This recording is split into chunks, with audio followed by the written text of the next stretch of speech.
the 2020 Olympics. Right, exactly. Yeah. You know, how cool would that be for them to be that'd called up be for fantastic. I think, what is it, 23 or 4-man roster on the Olympic team. So let's not get ahead of ourselves because we want to talk about this stuff after the game. Right, yeah. But so we go into the half up 2-0, guys. And I think we talked about it, texting back and forth, saying even up 2-0. In most games, I would be very confident with the 2-0 lead at halftime. Right. But this is LAFC. Exactly. I wasn't even confident in the last 3 minutes of this game.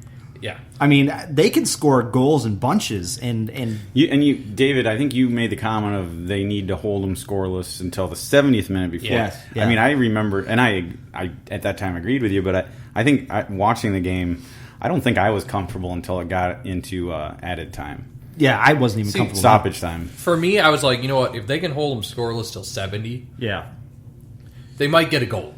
Mm-hmm. You know, and that's fine. Yeah, I just don't think they're going to get 2. Yeah. I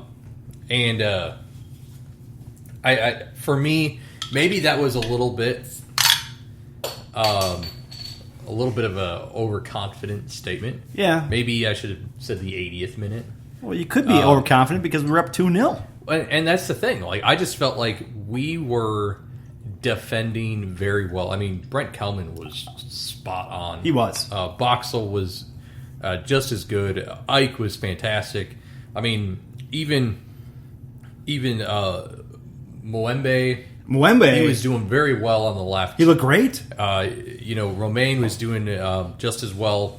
Yeah. Honestly, let's not forget Dotson and Olam and Gregush in the center. Mm-hmm. They were just all playing very well. So, when I said 70th minute, I was fairly confident that that's all they needed. And Vito. Yes. Vito, again, that's what we called Toy and Vito our co-men of the match last night because Toy, yes, he scored the 2 goals and it brought the confidence up and made this team, do what they do. Exactly. But Vito, without Vito, there were some plays he made last night that... Well, yeah, there were at least 2 saves that were it. Yeah, exactly. So he had a great game. Yeah, I shouldn't do this so often, but yeah, Audi Index actually had Vito's ahead of Mason Toy, just ahead. That's not surprising. But yeah, it was obviously because of his, he had some incredible saves. Mm-hmm. So I think this is interesting. I mentioned the chalkboard on MLS.com last discussion on the last game. You guys have to come around here and look at the screen for the passing. I think I saw the passing earlier today. So this is, and I'll try to do some screenshots. This is our passing. Yeah. For completed passes for the first half. Look at how few passes there are. Yeah, there's nothing. Now, let me wipe this out. No, here's LA. Good God, man. Okay, no. So let's go back. Let's do the second half. So there's our passing for the second half. Yeah. All right, so clear this out to LA. Look at Christmas. Now, so I was going to bring this up a little bit later, but this is a full game for LA. Yeah. This is proof that Carlos Vela is one of the best players, probably the best player in the league. Yeah. But 2, they're over dependent. Yeah. Look at this. They never went inside the 18-yard. In fact, they're probably 25, 30 yards out. Are the yellows set pieces, or what is it? So these yellows are key passes. Okay. So they've ended up a shot off target or something like that. So, but look at, they never went in, and they're missing that key component of Carlos Vela. They just didn't have it. What I saw last night a lot, you probably saw it probably too, is they get to one side of the box and they would dribble over to the middle. Yeah. And then either try to do something or pass it back here. Exactly. There was no option to go towards goal or anything. It was always dribble, try to probe, and then go over and get back out. That's Carlos Vela. Yeah. They were missing skill. That. Yeah. Right. Yeah. And the stats, stat-wise, let's see, we had, what was it, 57% passing. Yeah. They had 87%. Well, yeah, they were tiki-taking it. Yeah, they were. And never actually trying to do anything. Yeah, they couldn't. So to me, some LAFC fans are going to be like, "Well, we didn't have Vela," and a lot of people are going to be like, "Just shut up." But at the same time, I kind of agree with it because they are. To me, this game showed they're heavily reliant on Carlos Vela. Well, when that guy scores, how many goals does he have? Like, is it over 20? He's at 27. 27 goals. And how many assists does he have? I can't tell you that off, but he's your whole offense, pretty much. Yeah. But, I mean, I did have that attitude of, okay, well, they don't have Vela, but big deal. So they got Brian Rodriguez in. They still have some really great pieces. They have a phenomenal team. They do. You can go up and down their entire roster and say, wow, wow. But, yeah, I mean, no, let's credit Manone, who had a great game. Let's credit the entire back line, the center backs, and the whole defensive form was outstanding. Vela has 27 goals and 15 assists. Wow. 15. See? He's MVP this year. I can tell you that. He's the front runner. I wouldn't pick anyone else. We weathered the storm in the second half. Mm-hmm. Yeah, and that was a storm. And it was a storm. It was. And the storm kicked in about the 75th minute. Yeah. And the only thing I saw in the second half was we could tell by about the 80th minute that Mason Toye was gassed. And wasn't surprised. DQ came out early in the second half with an injury. I was concerned you weren't. I thought he was grabbing his hammy, but I made the comment that he didn't seem too bothered by it. He never got up after that foul that, and I can't remember who fouled him. He got fouled. He sat down. He grabbed the back of his leg, and play started. Ball got back to Vito, and then Vito kicked it out. Yeah. To me, obviously, contact injuries can be bad. Yes. But usually if it's a hamstring, usually the non-contact hamstrings are the ones that are going to be bad. Yeah.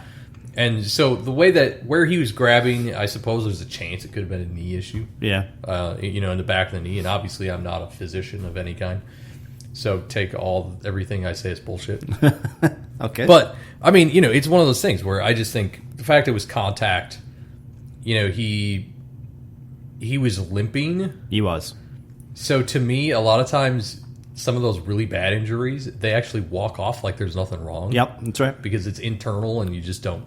Yeah, it doesn't swell up and get sore until later. Yeah. But so he had kind of an effect of there's just something there. Yeah. If it would have been non-contact, I'd be a lot more concerned. I think he's fine. And just to clean that up, so that was in the 49th minute, and Kevin Molino actually came in for Darwin, so that was an interesting sub. But Molino did the exact same thing that DQ was doing. He did, yeah. And that was playing that two-man game. And also, and I know, David, we talked about, through text, about DQ giving up the ball a lot. I think the deal was they were trying to get up. Kevin's job and DQ's job was to get up the side a little bit, get into space, hold it for some seconds off the clock, get it a little farther up. Right. And you could tell that Atlanta was trying to trap him. Yep. And then it was all about holding the ball for as long as you possibly could and getting it out. So they were doing a great job of that. Right. And yes, DQ did have some turnovers, yeah, but I counted 6. You're going to get that when you only have a two-man game going up, and I understood that. Now, if you had 6 in a game where we were in a true formation like we normally play, that's a problem. Right. But in this formation, it wasn't an issue for me. Sure. Yeah, and I think his injury, unfortunately, put us in a weird position where obviously we had basically every defensive player we could have already out on the pitch, but there were still players on the bench that could have been, at least kind of defensive. Obviously, Miguel Ibarra's played wingback. Yeah. He's got an incredible work rate, so he would have been the obvious defensive, quote-unquote defensive. So I think Finley would have been, he's not much of a defensive guy, but he would have been more defensive than Molino. Yeah. But when it came, you had to think offensive because there was so much time left in the game. There was. That you couldn't say, okay, we're going to buckle down. No. So he had to pick Molino. So then all of a sudden it's like, well, now what do you do? You have nothing. And so I was like, well, I think I even said in our text, if we hit a certain point, you might not even see a sub at all or something like that. No, and I think that I'm not going to speak for Adrian Heath because I don't have the bat phone like you do, David. I don't know what his thinking is.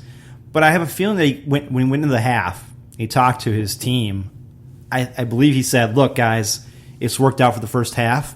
I'm sticking with as many of you as possible in the second half. You guys are going to have to tough it out and do it and just man up. And really the thing is the players most likely to get gassed are going to be Toy and at that time DQ. And Toy did they're the guys that are running the field like constant. And Toy did get very gassed at the end. And so, when I think we almost got into a message fight over that one too, because I said, what was the point? Yeah. But there was, my argument was, of course, well, Dunladi coming in for Toy doesn't serve any purpose at all. Of course it doesn't. Well, other than the fact, I think I made this comment. Now, credit to Toy. He lasted until the 90+2. Oh, right. Yeah, he did. And then at that point, I said, well, at the very least, they can make a substitution to waste 30, 45 seconds. Exactly. They can do that. Which at that point, more or less they were. Yeah, and he didn't really let the clock run at all. I think he hit 93 and 10 or something like that. Yeah. So we win the game, guys, 2-0. Right. Huge game. I want to talk about a little something before the game happened, just a little quick note. Did we ever figure out why Schuler and Lud were not there? Because we talked before the game. No, we're assuming it was call-up. That's it. And their game with Finland was September 5th. They didn't directly reference that, I think, but they did. I think that's why they weren't available. That's what their reasoning was. Now, were they already on a plane overseas? I don't know. But, yeah. So I mean, it's probably one of those things. I thought about it during the game. Schuler, I guess you could make an argument to have because he can be. Sorry, there's a squirrel outside that's going bonkers. Look at the squirrel. Looks like he's on acid. Is he? And Schuler, you can maybe make an argument because he's defensive. Yeah. But for Lud, it's like, well, I guess it makes sense to not have him. Yeah. If Heath has this tactic that he wants to do. Sure. Lud's not going to be useful. No, he's not. So he probably said, well, Schuler acts like a robot with his head spinning around half the time. We don't need that. We don't want that against LA. No, we don't. So it's logical that they let those two go. So we win the game. We get 3 points out of the deal, right? And so I had made the comment. I put up the Twitter match day post for us yesterday, and I made the comment that the KC game was really going to come and kick us in the ass because that's 3 points we could have used. And then, of course, commenter guy, our buddy, comes on and says, what about these guys? I'm like, I'm trying to forget those games. I don't want to talk about those games, especially Chicago. I don't want to talk about that. It's a recency bias. It's a recency bias. It is a recency bias. And so the KC game, I was thinking that's 3 points we could have had easy. Yep. And this was the 3 points. We were at least the 1 point. At least a point, yeah. And this game was, I wasn't even thinking about 3 points. I thought maybe a chance for 1 point, but 3 points, that was out of the question. It was fun to it's fun to play those games. Well, before last night there were 7 games. How many points do you think they'll get? Yeah, I mean, each time I ran through that little exercise in my mind of trying to figure out how much they could realistically end up with, how much they should end up with, I didn't even consider points out of that game last night. And before this game, we were in, 7th place? 7th. They started in 7th, yep. And, of course, we have the crowded Western Conference. Yeah, which means that if you move. You move, exactly right. And after this game, we're up to what now? Third Yeah, third place. And that's because Seattle had a late winner in a wild. The game was on FS1 just before the Minnesota game, and Seattle pulled off a late goal to actually beat the Galaxy. So Seattle got 3 full points. Yeah. If that match had ended in a draw, just a few more minutes of that even scoreline, Minnesota would have been in second place at this moment. And there would have been a little bit of breathing room. A little bit. But the Western Conference is so tight, and before the podcast, I kind of mentioned we should talk about how many more points do you guys think we need in order to not only secure ourselves a playoff spot, but also secure ourselves a nice second place draw, maybe a third place draw. I maintain we need to be aiming for 55 points. Okay. So we're at 45, right? 45. So we need another 10. 10 points. Okay. With 6 games remaining. To do what you said. Yeah. With 6. And I think Adrian Heath, before the LAFC game, mentioned that he believes that Minnesota would need 3 wins to have a home playoff game. Okay. Meaning finishing fourth or and better. that's logical. So let's say before LAFC, so that's 9 points right there, and then you're probably counting on